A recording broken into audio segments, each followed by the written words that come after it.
Go to your favorite browser and search for AutoClicker and open this link, SourceForge. Once you are in this website, you get the AutoClicker application.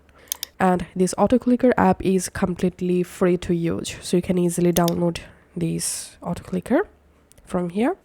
So as you can see, the AutoClicker successfully downloaded. Now go to your file explorer and launch this autoclicker.exe file, and here we can see the AutoClicker. So now you can go ahead and customize these click interval settings from here. If you want to do fastest AutoClicker, then in this milliseconds box type 1, and then you will get the fastest CPS. And now here we can see the hotkey to start the AutoClicker. If you want to change hotkey, you can click on hotkey settings, and then you can just go ahead and select a different hotkey from here. So in my case, I'm just adding here function 6 key.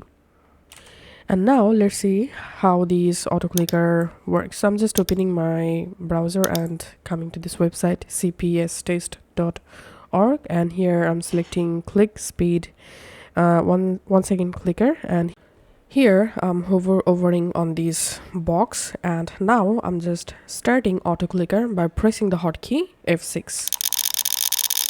And here we can see the result of 49 clicks in 1 second. So if you want to increase more CPS, you can open these AutoClicker settings, and from here you can increase or decrease your CPS. So once you successfully update, now just go to your Roblox and open Blox Fruits.